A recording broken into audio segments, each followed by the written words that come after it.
বাসায় মেহমান এসেছে আর মেহমান বাসায় আসলে কিন্তু তাদের জন্য ভালো মন্দ রান্না করতেই হবে। আর রান্না করতে গেলে তো প্রয়োজন হয় মসলার।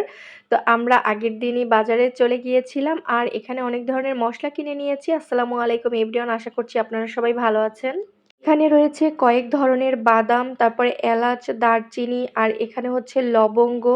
তারপর আসলে যেই ধরনের মসলা প্রয়োজন হয় রান্না করতে, এখানে রোস্টের মসলাও রয়েছে, পোস্তদানা, জয়ফল, জয়ত্রী সব ধরনের মসলাই কিনে নিয়ে এসেছিলাম। আর মসলাগুলো হচ্ছে আমি প্রথমে এই কাগজ সহই আমি একটু রৌদ্রে দিয়ে নিয়েছিলাম জানালার পাশে। তারপরে হচ্ছে আমি পটের মধ্যে রেখে দিচ্ছি, হাতের কাছেই রাখবো, যখন যেটা প্রয়োজন তখন সেটা হচ্ছে ব্যবহার করব। আর এখন আমি পরদিন হচ্ছে রান্না করতে চলে এলাম। সকাল সকালই রান্না শুরু করেছি। প্রথমে আমি শীতের সব সবজি দিয়ে মিক্সড একটা ভাজি করে নিয়েছিলাম, ধনিয়া পাতা ছিটিয়ে দিচ্ছিলাম শেষ পর্যায়ে। আর এখানে হচ্ছে আমি রূপচাঁদা মাছ ফ্রাই করছি আর হচ্ছে গরুর মাংস রান্না করব। আসলে কোনো রান্নাই আমি ঠিকভাবে মানে পুরোটা ভিডিও করতে পারি নাই, কারণ অনেক তাড়াহুড়োর মধ্যে আমি নিজেই রান্না করেছি। আর রান্নাগুলো যেহেতু আমি একাই করেছি, তাই কোনো ভিডিওই রান্নার আমি সম্পূর্ণ নিতে পারিনি।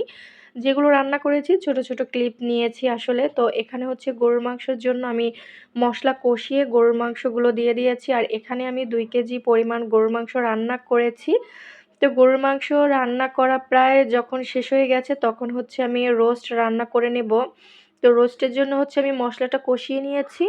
আর রোস্ট রান্না করার জন্য তো অবশ্যই দুধ লাগবে। তো পাশের চুলায় হচ্ছে আমি 1/2 লিটার পরিমাণ লিকুইড দুধ জাল করে নিয়েছিলাম। আর এখানে আমি গুঁড়া দুধও ব্যবহার করেছি।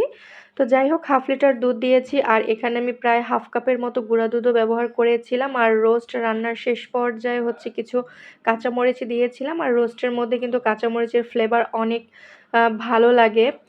তো এখন হচ্ছে আমি কাতল মাছ ভুনা করে নেব। তো কাতল মাছে আমি আসলে কোনো ঝোল রাখিনি, একদম ভুনা ভুনা করে রান্না করে নিয়েছি। তো প্রথমে আমি মশলাটা কষিয়ে নিয়েছিলাম খুব ভালোভাবে, যেহেতু পোলাওয়ের সাথে খাবে বা যারা আসলে যেটার সাথে খায়, আমি সাদা ভাতও করেছিলাম, পোলাও করেছিলাম। তো যাতে পোলাওর সাথে খেলে ভালো লাগে সেজন্য আমি একদম কোনো ঝোল রাখিনি, একদম ভুনা ভুনা রেখেছিলাম। তো সব রান্নাই আসলে অনেক মজা হয়েছিল। আর এখানে হচ্ছে আমি বেগুন ভাজি করেছি আর পাশের চুলায় হচ্ছে পোলাও রান্না করছি। এখানেও 2 কেজি পরিমাণ পোলাও রান্না করছিলাম। তো তারপরে হচ্ছে কয়েক রকমের ভর্তাও করেছি। এখানে হচ্ছে বালাচাও ছিল, বেগুন ভর্তা, একটি মাছ ভর্তা ও ধনিয়া পাতা দিয়ে মরিচের ভর্তা করেছিলাম। আর এখানে হচ্ছে আমার ভাবি সালাদ বানাচ্ছে আর সালাদ সেই বানিয়ে তারপরে একটু সাজিয়ে নিল। আমার একটি ব্যস্ত দিনের ছোট্ট একটি ভিডিও আপনাদের সাথে শেয়ার করলাম। আশা করছি ভালো লেগেছে। আল্লাহ হাফিজ।